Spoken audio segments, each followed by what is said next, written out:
كلنا حيث كنا يا الله بها يا الله بها يا الله بحسن الخاتمة يا الله بها يا الله بها يا الله بحسن الخاتمة يا الله بها يا الله بها يا الله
لرضا الله تعالى ولشفاعة رسول الله محمد صلى الله عليه وسلم في الدين والدنيا والآخرة ومن أحرج من ملائكة المقربين والأنبياء المرسلين ومن أحرج من أولياء الله الصالحين والعلماء العاملين خصوصا لحظ مؤلف هذا الكتاب الشيخ الإمام العلامة عبد المؤمن بن خلف بن أبي الحسن الدمياطي ومن علم من وصول وفروعهم أن الله يعطي درجاتهم في الجنة وينفعنا ببركاتهم وأسرارهم وأنوارهم وعلومهم ونفعاتهم في الدين والدنيا والآخرة بسر الفاتحة.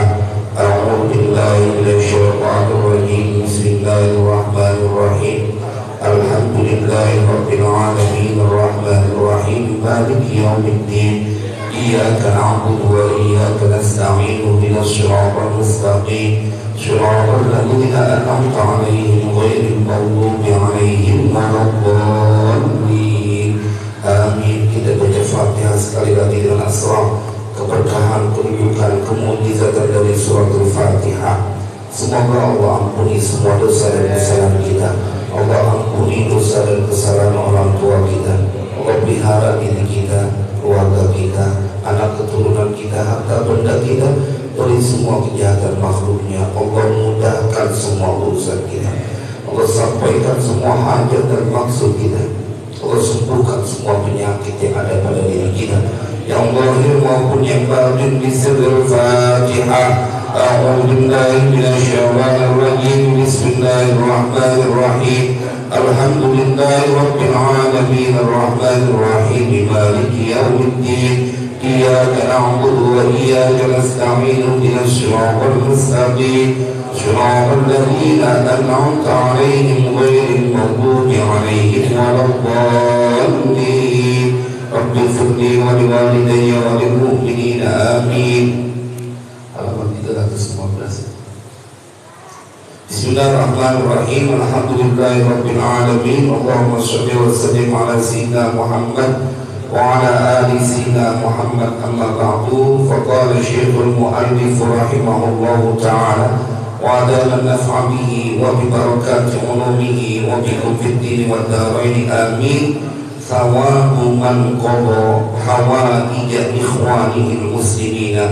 عن أبي هريرة رضي الله عنه عن النبي صلى الله عليه وسلم قال من نفس عن مسلم كربة من كرب الدنيا نفس الله عنه كربة من كرب يوم القيامة.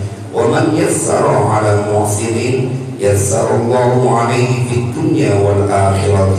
ومن ستر على مسلم في الدنيا ستره الله عليه في الدنيا والآخرة. والله في عون العبد ما كان العبد في عون أخيه. والله أعلم بالصواب. Jamaah sekalian berbahagia, malam ini kita berjumpa lagi dalam kajian kitab Al-Madjar Rabi. Saya sengaja memilihkan dari kitab hadis ini, dari pesan-pesan baginda Rasulullah yang berkaitan dengan yang membuat kita menjadi optimis, menjadi punya harapan. Karena saya mendapatkan tugas dari guru, dari kita punya guru, bagaimana caranya sebanyak mungkin orang yakin dengan janji Allah dan Rasulnya. Karena itu dengan kita ngaji kitab ini, kitab hadis Al-Madjar Rabi, maka bukan kita yang menjanjikan, tapi ini adalah dari lisan baginda Rasulullah. Kayak-kayaknya nggak ada alasan buat ragu. Apalagi kalau kita merujuk kepada Al-Quran surat An-Nisa. Allah kagak kepengen orangnya, hambanya susah. Wallahu yuridu an yatuba alaikum wa yuridu alladhina yattabi'una asy-syahawati an tamilu mailan 'azima. Yuridu Allahu an yukhaffifa 'ankum wa khuliqal insanu dha'ifa. Itu kata Al-Qur'an begitu.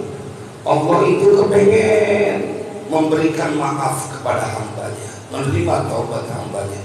Tetapi Allah juga ceritakan ada orang-orang yang di sekitar kalian yang menginginkan kalian untuk jauh dari Allah, supaya nggak percaya dengan janji Allah. Ente dari mana bisa berubah kalau kerjaannya gitu-gitu aja? Kan ada orang yang nolongin kagak, bikinnya nakut-nakutin aja. Emang udah dari sono uratnya urat susah, pakai dikata urat susah. Apalagi dibilang turunan, udah kebangetan dia mendahulukan ketentuan Allah. Ada pak orang-orang yang kemudian membuat udah gak usah datang ngaji ke majelis salim, nggak ada manfaatnya, yang penting bagaimana ketemu buat makan anak bini.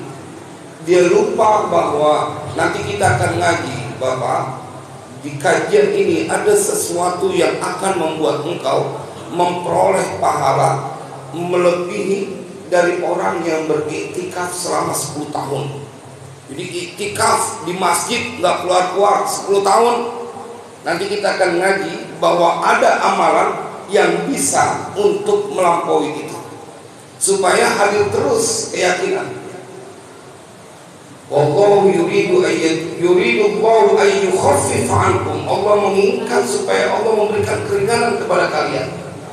Wa khuliqal insanu dha'ifa. Manusia itu diciptakan dalam keadaan lemah. Jadi Allah udah ceritain ente sebagai hamba Allah emang lemah. Tapi Allah memberikan pertolongan ketika Allah mempunyai kasih sayang. Ya ayyuhalladzina amanu la ta'kulu amwalakum bainakum bil batili illa an takuna tijaratan an taradin minkum wa la taqtulu anfusakum innallaha kana bikum rahima. Ente nggak usah membunuh diri kalian jadi putus asa. Wala taqtulu anfusakum, jangan sampai menjadi orang yang nyerah. Kenapa? Innallaha kana bikum rahima. Sesungguhnya Allah terhadap kalian, Allah punya kasih sayang, menyayangi. Jamaah, kadang-kadang kalau nggak diinformasikan dengan sesuatu yang dijanjikan oleh Allah dan Rasulnya, kayak-kayaknya menjadi hampa, apalagi mendapatkan urusan masalah. Dan di malam kita akan ngaji bahwa kita akan mendapatkan pertolongan langsung dari yang menentukan segalanya. Jadi bukan bantuan dari pemerintah, bukan bantuan dari orang kaya, bukan bantuan dari orang yang punya jabatan, enggak. Ini bantuan langsung dari yang menciptakan semesta raya. Kan orang girang banget kalau dijanjiin bantuan, entar ada bantuan dari pemerintah, entar ada bantuan dari instansi, dari bapak wali kota. Gede tuh hati, manusiawi. Tapi bagaimana mungkin ketika Nabi berkali menjanjikan bantuan dari Allah, bukan cuma buat urusan di dunia, tapi urusan di akhirat juga dibantu sama Allah. Banyak orang yang anggap kecil. Berapa banyak orang yang mereka pernah mendapatkan bantuan kucuran dari zis ya, zakat, infak, sedekah, dengan juri proposal dan bantuan. Kadang-kadang nih sekarang banyak orang yang kebangetan mati hatinya, nggak boleh melihat masjid lagi dandan dikit, langsung otak nipunya jalan. Dikasihnya ada bantuan, tapi transfernya kudu dikasih DP dulu. Itu ada tuh beberapa masjid yang cerita sama saya, tempat saya ngajar, dinipu begitu. Ya Allah, jemaah sampai segitunya tuh. Yang namanya orang menghalalkan berbagai cara. Padahal malam ini kita akan ngaji sangat sederhana. Thawabu man qada hawaija ikhwanihil muslimina. Bermula ini itu aihada thawabu man qada hawaija ikhwanihil muslimina. Ini adalah pahala bagi orang yang dia memenuhi hajat saudaranya saum muslim. Saya ingin ngasih tips dari Nabi yang konkret, nggak mungkin gagal, nggak mungkin gagal. Apa yang hadis yang pertama? An Abi Hurairah radhiyallahu anhu, dari Abi Hurairah radhiyallahu anhu, anin Nabi sallallahu alaihi wasallam qala, dari Nabi sallallahu alaihi wasallam beliau bersabda, man naffasa an muslimin kurbatan min kurabid dunya naffasallahu anhu kurbatan min kurabi yaumil qiyamah. Siapa orang yang menghilangkan atau meringankan dari seorang muslim akan kesusahannya, dari kesusahan-kesusahan dunia, niscaya Allah akan hilangkan darinya kesusahan dari berbagai kesusahan di yaumil qiyamah. Wa man yassara ala muksirin, dan siapa orang yang memberikan kemudahan atas orang yang sedang mendapatkan kesulitan, yassarallahu alaihi fid dunya wal akhirah.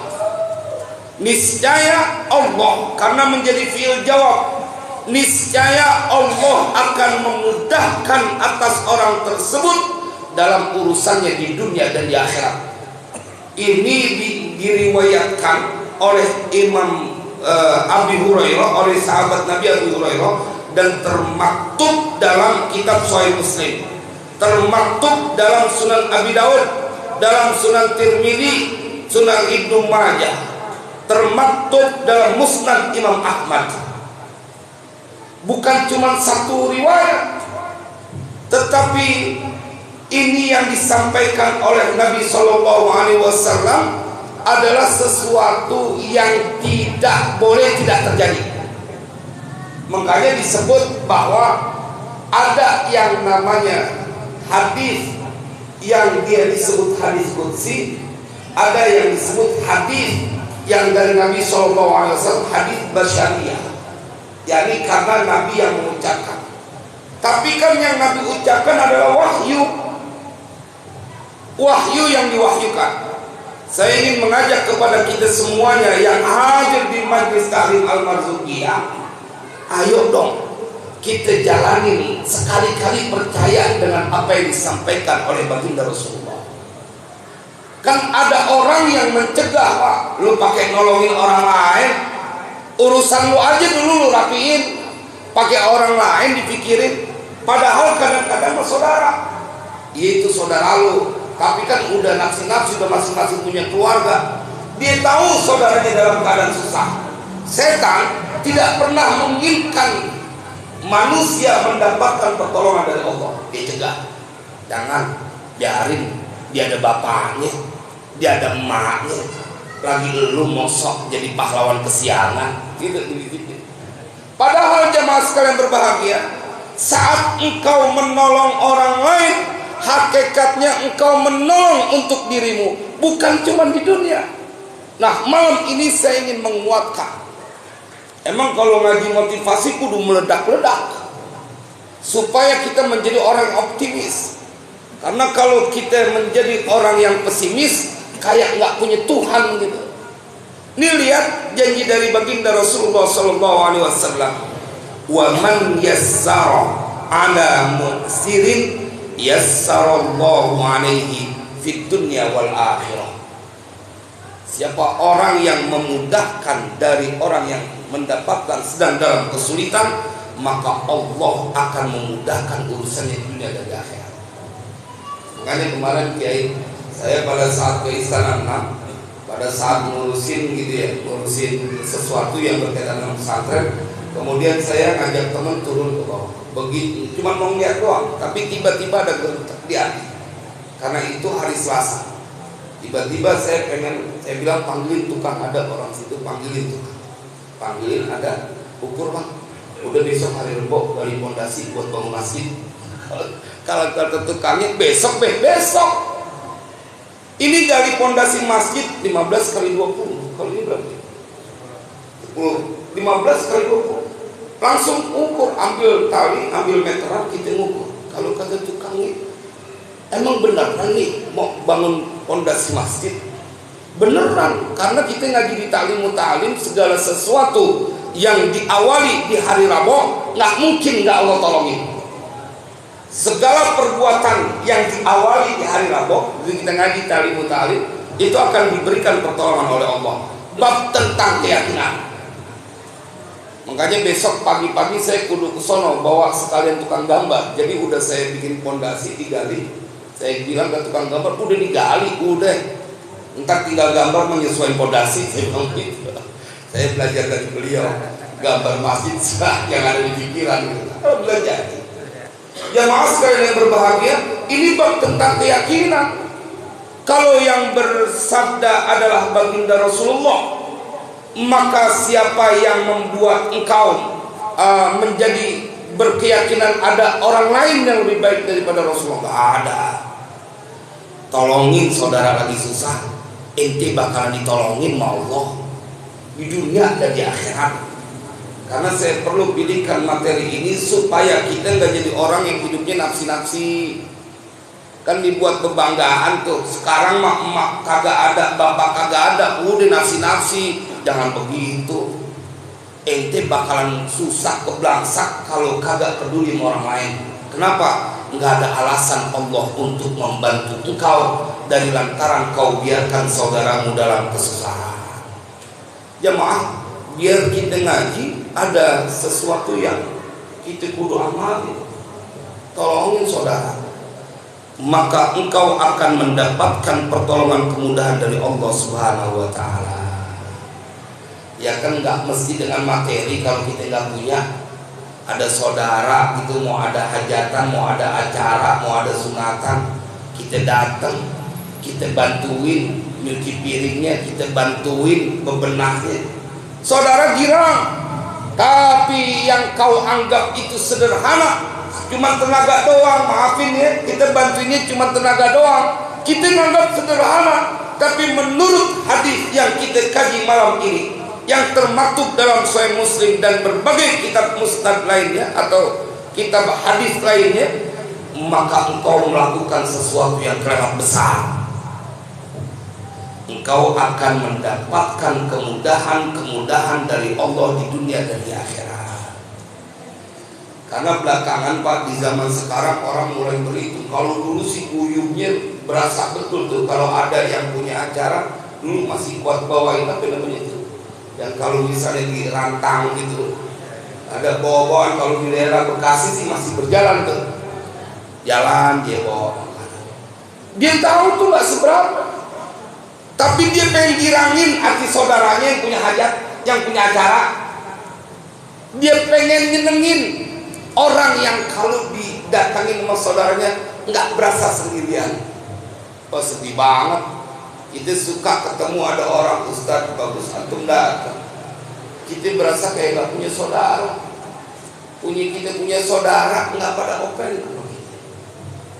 Jemaah, karena mereka punya prinsip bahwa yang mereka hitung dengan akal mereka itu yang akan mereka dapatkan. Padahal sabda Nabi, tolongin orang yang dalam kesusahan, maka Allah akan tolongin engkau dunia akhirat. Wa man satara ala muslimin fid dunya satarallahu alaihi fid dunya wal akhirah. Dan siapa yang menutup aib saudaranya atas seorang muslim di dunia, maka Allah akan tutup, satarallahu alaihi, niscaya Allah akan tutup aibnya dia fid dunya wal akhirah, di dunia dan di akhirat. Di sebentar lagi akan panas tahun politik, masing-masing akan tidak merasa berdosa ketika menghujat, menghina saudaranya. Saya ingetin, ente boleh punya pilihan, ente boleh punya harapan jagoan ente supaya menang, tapi jangan pernah korbankan bahwa ada kehidupan yang nanti dimintakan pertanggungjawaban saat engkau menghina saudara. Sesama muslim semuanya masalahnya, calonnya muslim semua. Perkara ada yang soleh, ada yang kagak soleh itu wilayah lain. Perkara ente punya pilihan A dan B dan C terserah.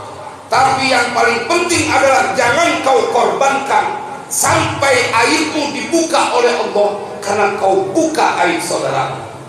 Wah, baru sebentar aja udah pada main kata-kata pengkhianat, pengkhianat kiri, pengkhianat kanan, secara jelas-jelasan. Tuh lihat dunia, dia nggak jagain perasaan saudaranya. Kayak apa aibnya dituduh sebagai pengkhianat. Wah, itu sebuah label yang paling nyesek. Ente khianat dan terang-terangan. Kita jangan ikut-ikutan, nggak ada untungnya. Pilih, dukung, harus ikut terlibat. Cakepin aja jagoan ente, jangan pakai jelekin jagoan orang lain. Ntar ente jadi bermusuhan. Ente kagak nolongin mereka kagak nolongin ente, jangan kata di akhirat, di dunia juga belum tentu ditolongin. Jadi saya ingin mengajak kepada kita biar ada tempatnya, bukannya nggak ikut-ikutan, ikut. Ntar dimintakan pertanggungjawaban kalau kita nggak ngurusin agama negara kita. Tapi siapapun yang kau pilih, jangan pernah membuka aib dari orang lain. Ini dia hadisnya. Wa man satara ala muslimin fid dunya satarallahu alaihi fid dunya wal akhirah. Makanya kencang banget kita melihat pemandangan sekarang ini. Dunia emang kayak begitu, bikin orang jadi kagak punya kasih sayang sama saudaranya. Saudara satu bangsa, saudara satu agama, tega banget gitu urusan dunia. Padahal kalau engkau dekat dengan yang memiliki dunia, maka engkau tidak akan pernah disengsarakan. Wallahu fi aunil 'abdi ma kana al-'abdu fi auni akhi. Allah akan tolong seorang hamba dan Allah akan senantiasa menolong seorang hamba selama dia menolong saudaranya. Ingetin Pak, pengen ditolong Allah. Makanya judul besar yang saya bawa pada malam ini, tips bagaimana senantiasa ditolong oleh Allah. Sabar hari, tolongin orang yang dalam kesusahan, bahagiakan orang lain, ntar Allah yang akan membahagiakanmu. Jadi jangan menjadi orang yang berkalkulasi cuma hitungan otak kita saja. Ini kita ngaji sedang memberikan nutrisi pada batin kita. Hadis kedua, wa Ibnu Umar radhiyallahu anhuma anna Rasulullah sallallahu alaihi wasallam qala al-muslimu akhul muslim. Bermula seorang muslim itu adalah saudaranya dari muslim yang lain. La yadhlimuhu wa la yuslimuhu. Tidaklah dia menzalimi, menganiaya saudaranya itu, wa la yuslimuhu, dan tidaklah dia merendahkan. Ada dulu ya.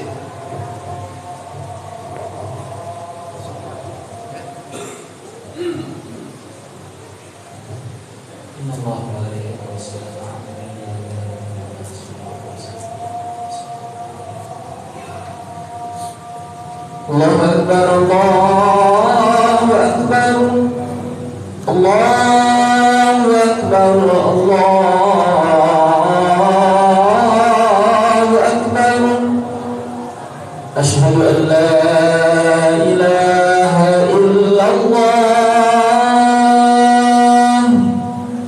Asyhadu an la ilaha illallah.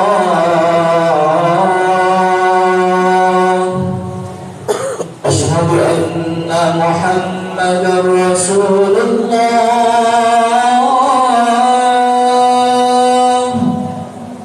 Asyhadu anna Muhammadar Rasulullah.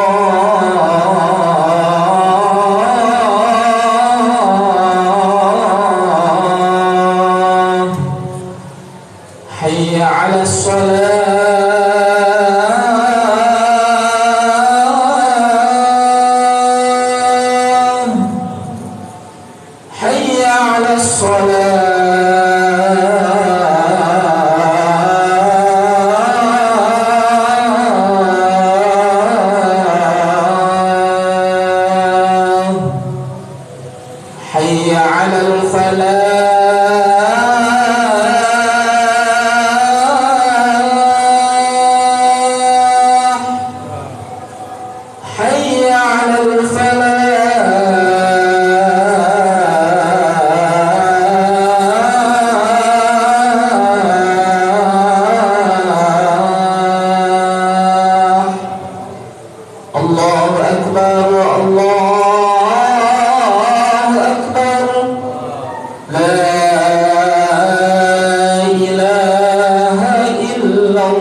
Jemaah kita lanjutkan.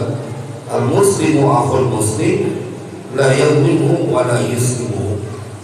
Tidak boleh menganiaya saudaranya, tidak boleh merendahkan saudaranya.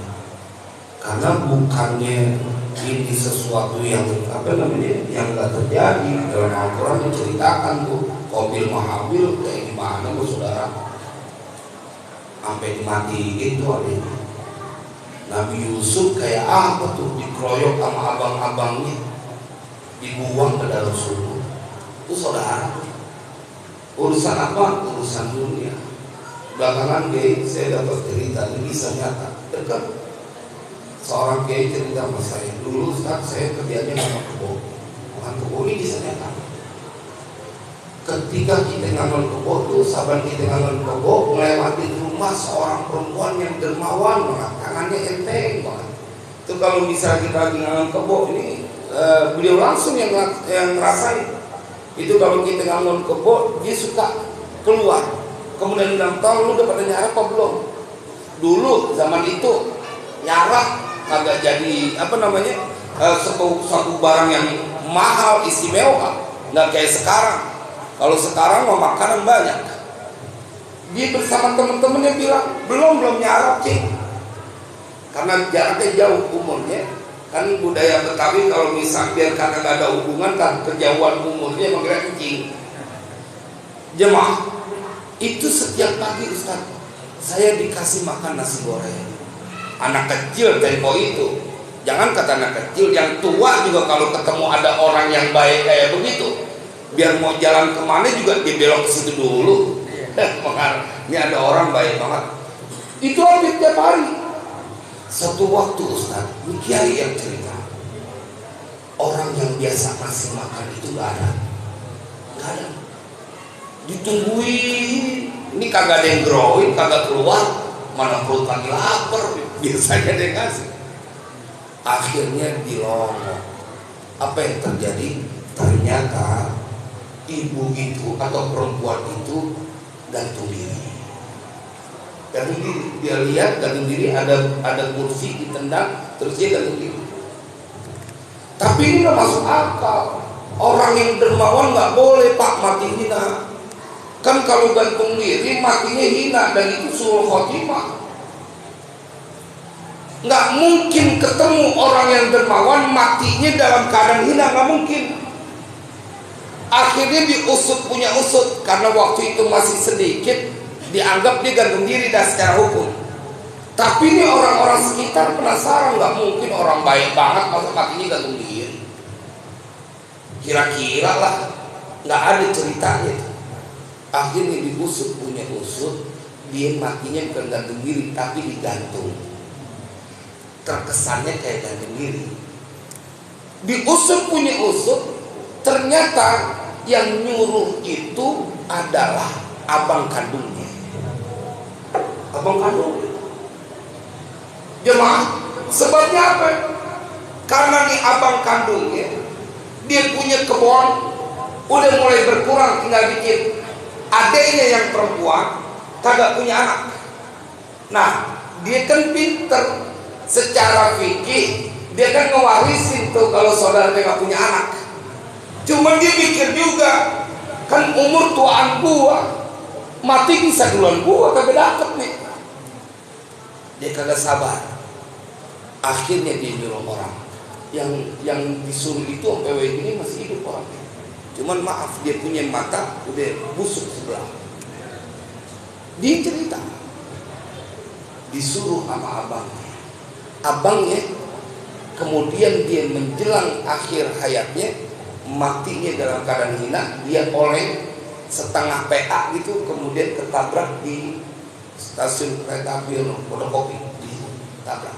Udah dibilangin ada kereta mau lewat, dia nyaut, kereta kan punya mata, masa boleh seruduk gitu. Emang dasar matinya hina. Tapi saya ingin bercerita, ada Pak yang satu kandung, yang kudunya sama adik perempuan, sayangnya harusnya kan lebih, sampai segitu.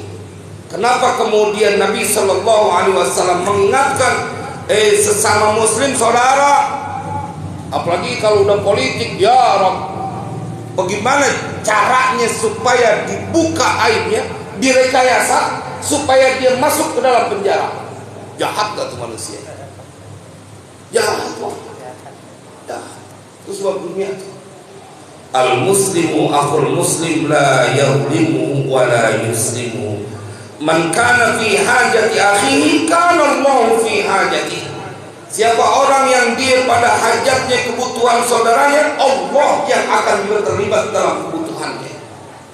Ya Nabi Pak, jangan dibilang Ustaz emang gampang melaksanainnya. Kalau ente pengen mendapatkan pertolongan Allah, kudunya gampang. Sama ketika Al-Quran bercerita sholat itu berat. Wasta'inu bis-sabri was-shalah wa innaha lakabiratun illa 'alal khashiyin. Sholat itu berat, bukan amalan gampang. Tapi Allah menceritakan sholat akan gampang kecuali bagi orang-orang yang khusyuk. Siapa orang-orang yang khusyuk? Alladzina yadhunnuna annahum mulaqu rabbihim wa annahum ilaihi raji'un. Ayat lanjutannya. Jadi ini bagi kita merasa berat, kita kudu mikirin diri kita dulu. Karena kita beranggapan bahwa yang kita lakukan nggak ada apa-apanya, nggak ada untungnya. Padahal saat engkau memberikan perbuatan yang membuat saudaramu tersenyum, engkau sesungguhnya sedang merencanakan senyuman pada dirimu, karena Allah yang akan memberikan pertolongan kepadamu. Jadi banyak orang yang kemudian begitu emak bapak kagak ada, kebanyakan pada pemusuhan karena urusan dunia. Dia lupa hidupnya akan semakin sempit, semakin susah. Tandain Pak, tandain Bu. Mereka yang bermusuhan sama saudara, jahat sama saudara, lainnya kalau yang dijahatin, ini dia yang jahatin. Liatin, dia punya hidup kagak bakal bisa enak. Kenapa? Karena berbuat aniaya kepada saudaranya. Wa man farraja an muslimin kurbatan farrajallahu anhu biha kurbatan min kurabi yaumil qiyamah. Wa man satara musliman satarallahu yaumal qiyamah. Sama yang atas. Saya ingin ngejar kepada hadis yang ketiga. Ini yang kita akan dibuat terbelalak. Kayak apa kita beruntungnya punya saudara dan bisa nolongin saudara. Saya punya teman anak tunggal, gak punya saudara. Dia bilang, ya Allah sedih banget Ustaz kalau gak punya saudara. Apalagi kalau kita lagi mau ada acara apa-apa. Makanya aneh suka bingung kalau ada orang yang punya saudara kemudian dimusuhin gitu. Gara-gara sesuatu yang sepele. Naudzubillah. Janganlah. Nggak masuk surga mereka yang memutuskan silaturahim. Nggak masuk surga, masa ente mau korbanin. Wa an Ibnu Abbas radhiyallahu anhuma, dari Ibnu Abbas semoga Allah meridhai keduanya, anin Nabi sallallahu alaihi wasallam, dari Nabi sallallahu alaihi wasallam. Ini dia yang dahsyat betul, biar kita tahu bahwa saudara kita bawa berkah buat kita. Man masya fi hajati akhihi kana khairan lahu min i'tikafi asyri sinin. Siapa orang yang berjalan fi hajati akhihi, dalam hajat saudaranya, dari rumah dia keluar mau ke rumah saudaranya karena mau nolongin saudaranya.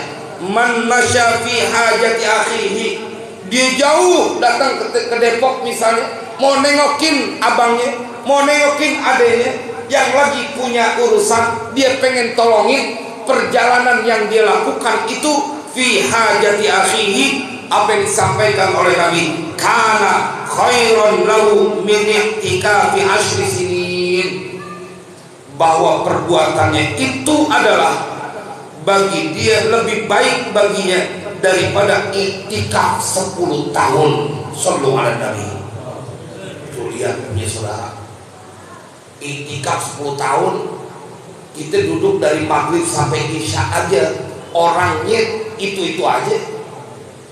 Ini i'tikaf ya, 10 tahun dia i'tikaf. Ternyata ketika kau keluar dari rumahmu menuju rumah saudaramu, mendatangkan kebahagiaan, meringankan kesusahan, itu lebih baik daripada i'tikaf 10 tahun. Min i'tikafi asyri sinin. Wa man i'takafa yauman ibtigha'a wajhillah. Ini padahal Nabi kemudian menceritakan, ente mau tahu nggak pahalanya orang i'tikaf? Itu tadi nolongin keluar dari rumahnya, ke rumah saudaranya, nolongin saudaranya, hajat saudaranya lebih baik daripada iktikaf 10 tahun. Terus diceritain sama Nabi. Mau tahu nggak bagaimana itu iktikaf pahalanya? Wa man ittakafa yauman ibtigha'a wajhillahi. Siapa orang yang iktikaf satu hari saja, satu hari. Ibtigha'a wajhillah, karena mencari keridhaan Allah. Ja'alallahu bainahu wa bainan nari thalathata khanadiqa. Niscaya Allah jauhkan antara dia dan neraka itu sejauh 3 parit. Kullu khandaqin ab'adu mimma bainal khafiqaini. Masing-masing khandaq itu lebih jauh dari apa antara timur dan barat. Jadi timur dan barat itu dia masih lebih jauh lagi, satu parit ke parit yang lain. Satu kali iktikaf, satu hari iktikaf. Wal manik takafa yauman ibtigha'a wajhillah, pahalanya Allah jauhkan dia dan neraka 3 parit, ukuran 3 parit. Satu paritnya itu lebih jauh daripada timur dan barat. Tadi 2 tuh, timur dan barat. Taruh dah kita ngitung timur dan baratnya, ukuran Jakarta Timur sama Jakarta Barat aja. Apalagi dunia, Jakarta Timur sama Jakarta Barat. Nggak bakal kena kau mendapatkan kesulitan ketika dijamin dengan 1 hari iktikaf, maka dijauhkan dari neraka sampai 3 parit. Bayangkan, ternyata bila kau keluar dari rumahmu, man masya fi hajati akhihi, dia datang, dia tolongin saudaranya, maka itu lebih baik dari seseorang yang iktikaf 10 tahun. Kayak apa keutamaannya? Lalu bisa kita pahami juga bagaimana dengan orang yang kemudian sama saudaranya memutuskan silaturahim. Kayak apa dia dekatnya neraka. Yang jahat sama saudaranya. Yang di sini mah nggak ada orang ngaji. Intinya mah kalau orang ngaji dia pasti takut sama Allah. Kalau orang yang kagak ngaji, pasti dia lebih cinta sama dunia. Malam Jumat kagak ada ngaso-ngasonya ngejar dunia. Ya kan, urusan akhirat kebangetan di ente ini. Maka mudah-mudahan kajian ini akan membuat kita menjadi semangat untuk keluar dari segala kesulitan. Caranya adalah kau datangi saudaramu, kau berikan pertolongan, atau siapapun yang dalam kesusahan.